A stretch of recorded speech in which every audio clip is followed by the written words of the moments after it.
Hey you guys, I finally made a corset top and tell me if it is not the cutest. I define my style as something between little boy and prairie fashion and something vintage, and this does it all. And I'm going to show you how to make this. This is my second attempt at making it. The first time I made it, it was with a shirt back, but it was not very comfortable to put on, so I decided to go with a tie back, which is much more adjustable and comfortable to put on. Also for the boning, I used steel corset boning, which I took off from an old bustier that I had. For the back, however, I did not have enough boning, so I used a stick file stick, if that makes sense. I'll insert a photo. I cut it up and burned the ends so that it was smooth and not poking around, and then used it for boning the back. So if you want to know how to make this, then First, we're going to measure how long we want our ruche part to be and add 10 inches to it. This is going to be our bust piece, and measure how long we want it to be. Next, we're going to measure our bust overall so that we can figure out how long we want the back piece to be. From the bottom of your bust, you're going to measure how long you want your top to be, and also the sides to figure out the bottom piece. First, let's figure out the pieces that we need. We need 2 bust pieces, 1 bottom piece, 2 side pieces, 2 lower side pieces, 2 back pieces, and 4 strap pieces. Next, I'm going to mark the bottom piece according to the measurement given below.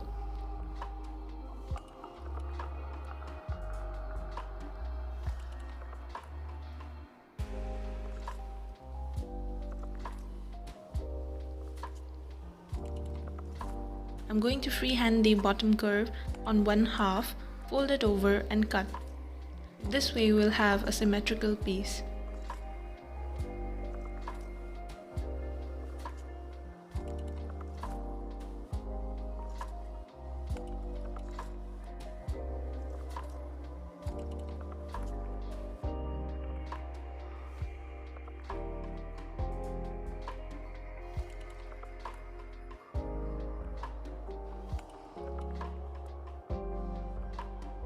I'm going to use this shirt as the lining fabric.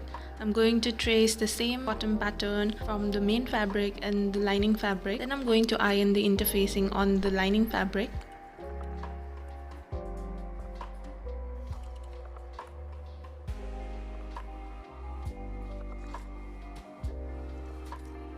Then place the main fabric on top and top stitch it like so along the curved edge.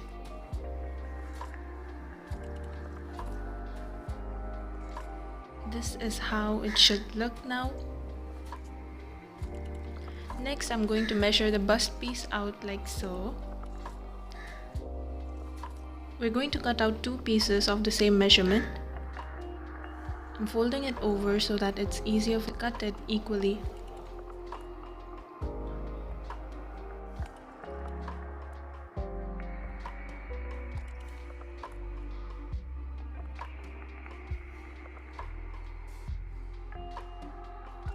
Now I'm going to do 2 rows of straight stitch at the maximum length along the top edge of the bust piece. I'm going to tuck at the ends of the thread in order to ruche it up. It's about 15 inches long, like so.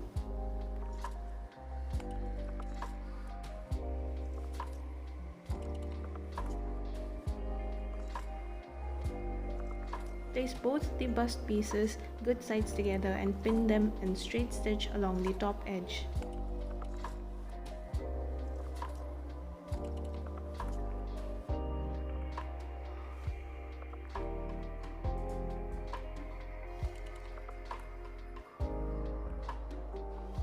This is how the bust piece should look right now.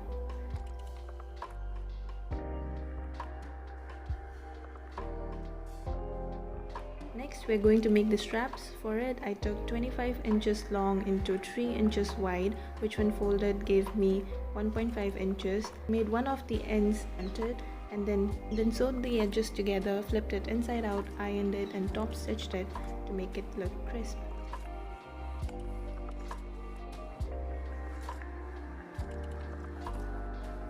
Next, I'm going to attach the strap to the bust piece.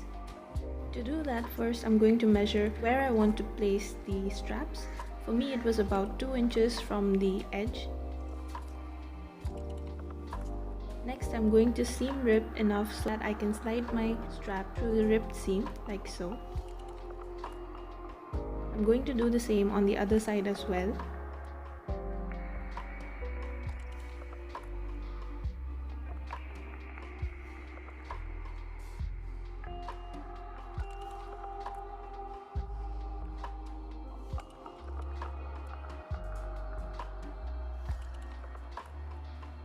To secure it in place, I'm going to top stitch 2 rows so that it stays well in place. Then flip it inside out and you should have something like this.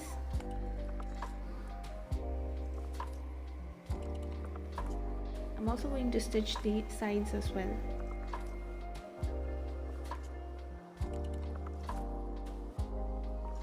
Next, measure the length of the side.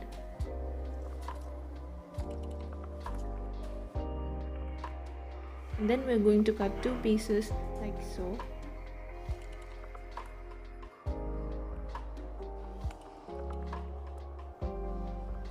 I cut the same pieces out of the lining fabric as well.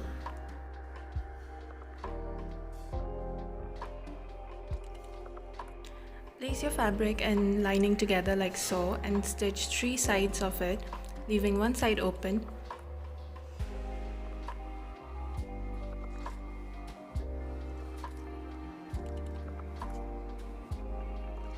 Once it's sewn, turn it inside out and iron it flat. We're going to fold the open edge inwards like so. Iron it in place.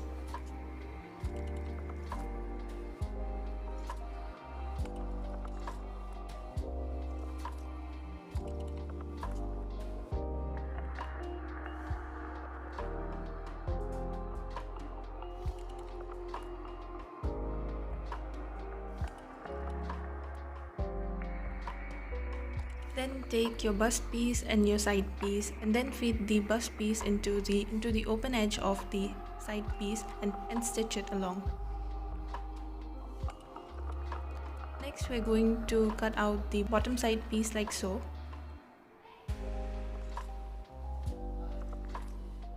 We're going to cut the same out of the lining fabric as well.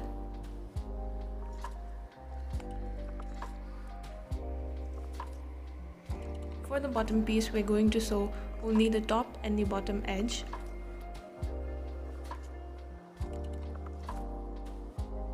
Fold the open sides in like we did earlier.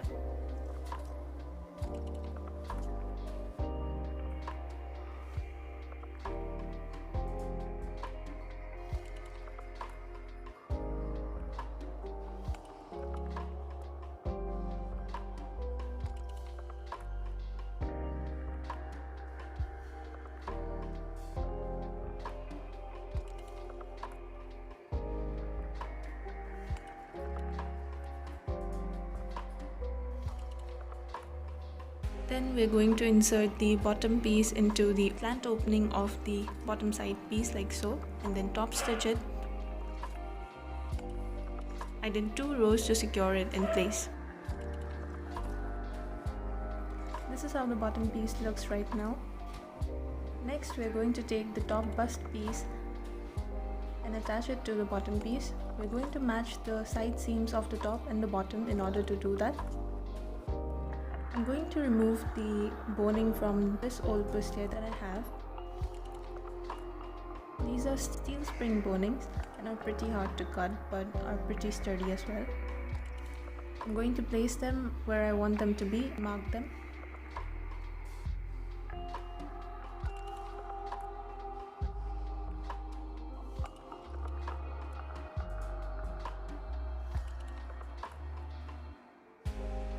I'm also marking 1 centimeter from the top for a horizontal channel.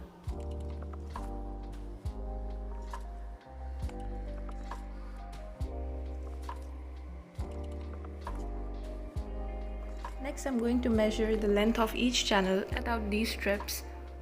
I'm going to place the lining and the main fabric like so, and then sew them together to make the channels.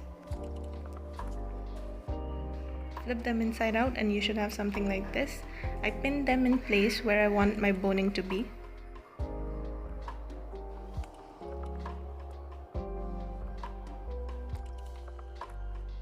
Then I sewed down my channels in place.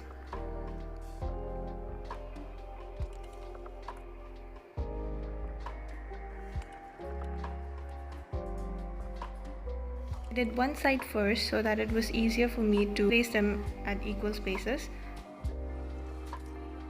and finish them with straight side stitch.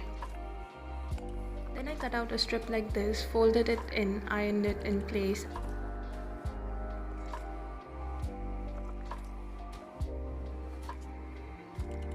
And then stitched it on the top horizontally like so.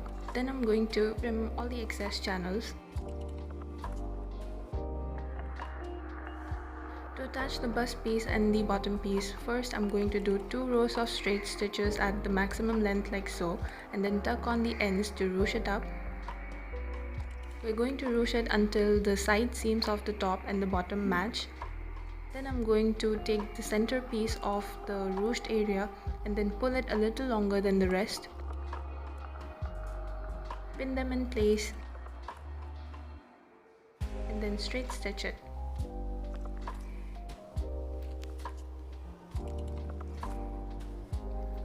Now you should have something like this. Next, I'm going to take my boning and then insert it in the channels to see how much I need to cut off. Using a plier and a dumbbell, I was finally able to cut these steel bonings to a length that was a little shorter than the channel so that I had at least about a centimeter at the bottom. We're going to need this space so that we can sew our bias tape along the edge.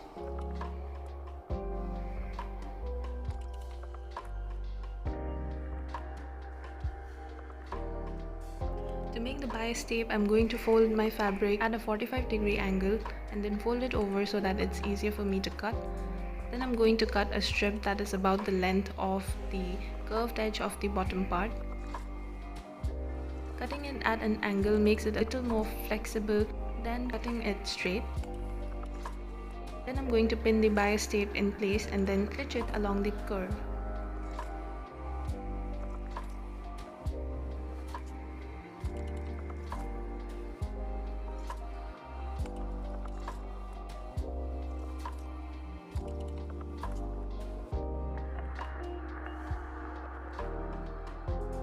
For the back panel, I'm going to measure the length of the side edge and then cut 2 rectangles according to these measurements. I'm going to do the same with the lining fabric. Then sandwich the pieces together like so and then sew the 3 edges as shown. We're going to fold the open edge in like we did earlier. Then I'm going to cut a long strip about 1.5 inches wide. Fold it over and then top stitch like so, and then we're going to cut 3 inches long strips from it. I cut 10 of these to make the loops for the back panel. I'm going to place these loops between the opening of the back panel. Once pinned, I'm going to connect the back piece to the side piece by straight stitching them along the edge and also straight stitch on the top of the loops to attach them. To attach the back straps, I'm going to take the back panel and then seam rip it where I want the strap to be, like so, and then insert it and top stitch it. To attach the back boning, I'm going to fold it over like so and then stitch it along the edges. Then I'm going to stitch the top, insert the boning and then stitch the bottom to fix it in place.